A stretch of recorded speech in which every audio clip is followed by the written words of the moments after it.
It's a pleasure to be here to celebrate 125 years of Allianz, and I was happy to run into a former student from Concordia University who did the MBA program, and he told me in that tough global economics class he scored, he aced it. And because I wrote that global economics class, this one's for you, Dave. What if we think differently about immigrants? I want to share with you some thoughts that I developed in research and engagement with immigrant and minority communities over the years. But more so, I want you to take with you when you leave today a framework, a tool to help you better engage with this debate, a very important debate about immigration in this country. And this, I want to share with you this very important idea. I think it's an idea that can spur an economic revolution. And the best part of it is it does not cost a dime to implement. But before I go forward, there's an elephant in the room, a big elephant. And there are also two baby elephants. And we got to get them packing before we can come to this idea. You see, when 1965, the changes that happened with the civil rights movement, the doors of immigration was open to countries beyond Europe. And so the color of immigrants, so to speak, changed. And with them came people from different continents. And so the big question that has emerged over time is, who is an American? And the person that answered this question the best to me is our famous President, Abraham Lincoln. And he said, the bond that ties us stronger than blood to the founding fathers is the moral sentiment in the Declaration of Independence. We hold these truths to be self-evident, that all men are created equal and endowed by our Creator with certain inalienable rights, and among them are life, liberty, and the pursuit of happiness. That's what brought people from Europe to this country, to escape tyranny, for freedom, for opportunity. This is what brings people from Africa, Latin America, Asia, Middle East, and other parts of the world. You see, in 2014, I was involved with a national study. And in 2009, a national study, 2014, a Minnesota study on African immigrants. And we asked them this fundamental question, your reaction to the statement, America is the land of possibilities, opportunities, and a better life. The moral sentiment question. And invariably, they had the highest affirmation for that statement. And within the group of African immigrants, Somalis had the highest, strongest affirmation to that statement. So we have data to show that the bond that ties these immigrants from Africa, Latin America, Middle East, and Asia to the founding fathers is stronger than blood. So I want to talk about the two baby elephants. We got to get them out of the room too. The first is, will American culture as we know it be lost with the new immigrants? And my friend, an African American, was telling me what his 6-year-old son told him the other day. Dad, I'm from here, not there. Children of immigrants are more American than apple pie. And Pew Research, you'll find plenty of evidence to show that fact. Then there's a question about English. Will English be forever lost? And that's an irrational point of view because all over the world, people are afraid of English because it's dominating languages, destroying languages, creating this big global language. But more so, Brookings Institute recently showed some research that there's about a $12,000 premium in wages between someone who speaks English proficiently and someone who does not. So the market is going to be a very strong driving force for people to learn the language and to survive. We've got to get those two elephants out of the room. It's for me to now talk to you and share with you about this new idea. What if we look at immigrants as assets? what if we view immigrants as assets? I call it immigrant capital, and I even got an app for it. So let me explain. I came to Minnesota in 1987 to work at Concordia, and it was just like Garrison Keillor said it. Lake Wobegon, the men were good-looking, the women were strong, and the children were all above average. But I found they were also a little pessimistic. Because when I would open the paper and look at the news, the way that immigrants and minorities were portrayed was as a burden to society, as a cost. But as an economist, when I looked at the data, I found something else. And it's that something else I want to share with you in this framework called immigrant capital. You see, immigrants bring a lot of assets to the table. You know, all of you could relate to this. On a cold winter morning, we go to start our cars, and it's dead. And we know what to do. We pull out those jumper cables, put a boost of energy into those batteries, and pretty soon the car is on the freeway, out and about. The same way, immigrants' assets revitalize the economy at the local, regional, national levels, and this has happened generations after generations in this country.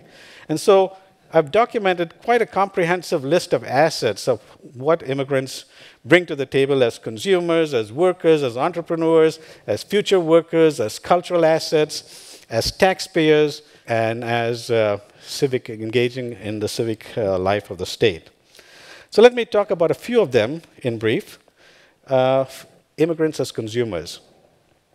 I've estimated that nationally, the buying power of immigrants is about $600 billion. Now, $600 billion is bigger than one of the largest countries in the world, Argentina. And that $100 billion is used to buy life insurance, annuities, groceries, cars, professional services. And those are very powerful engines of economic growth. So what you see up here is very recent research on the African immigrant market. And I found that they spent $139 million in Minnesota on groceries. So if you take a typical grocery store, big box retail, and every cash register is $1 million in sales, that means African immigrants spend about 139 of those cash registers would be churning with this African immigrant money. What if it suddenly stopped? How many of those big box retailers are going under? And what happens now nationally if millions of these cash registers start going silent? It's a major economic crisis. There's also an economic opportunity that these consumers bring to the world and to the country. For example, in the research, I found that African immigrants, only 35% have life insurance, and only 6% have a will. Now, that's a big market maybe for Allianz to explore with the right strategy and cultural intelligence how to tap into that market. The other way that the immigrants' assets serve to energize local economies as entrepreneurs, as you've seen it all over the place.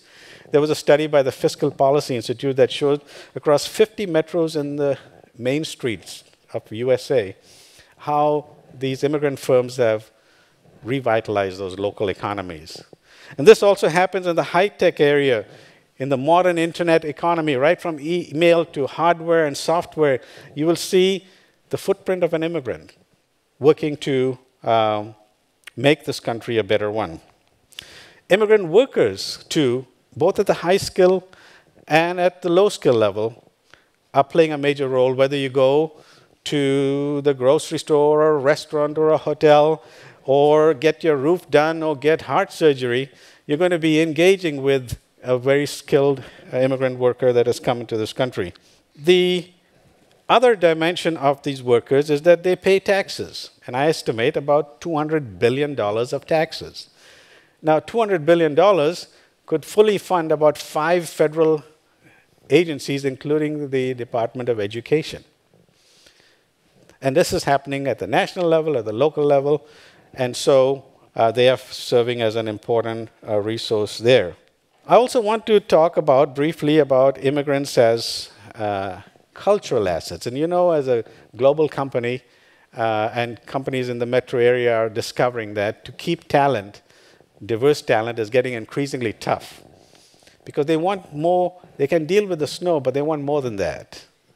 And so immigrants bring with them the cultural assets and the vitality, whether it's African or Latino music, salsa, or the all-you-can-eat Chinese buffet, or the new sports like cricket leagues and soccer leagues that you find emerging. And I've been working with a concept called Little Africa, and I want to show you a little clip about it.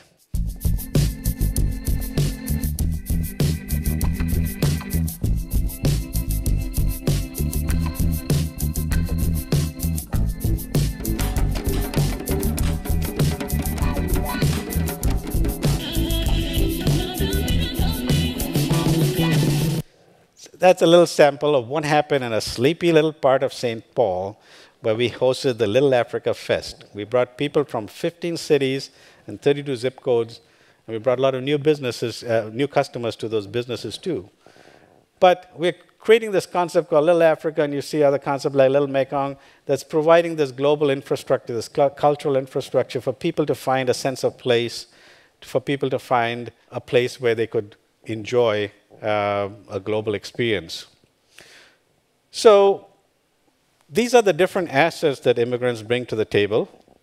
And like a good college professor, I want to also show you how you could use this framework either when you're in by the water cooler and someone talks about immigration, or when you are listening to somebody who's making this big case about immigration.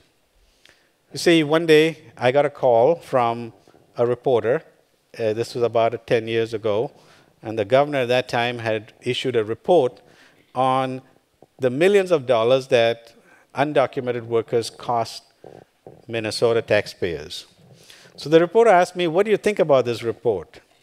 And this framework allowed me to have a very quick response.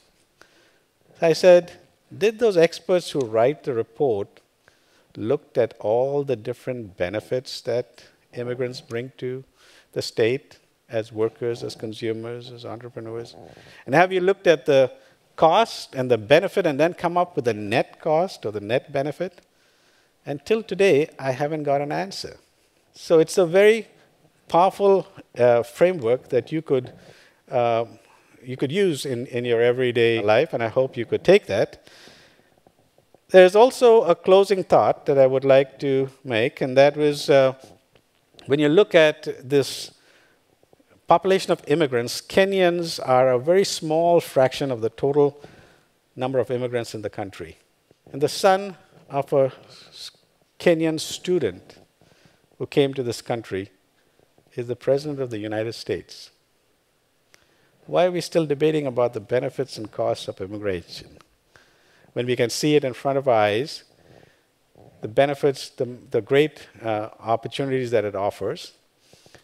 You know, America is the land of optimism, of self-confidence, of possibilities.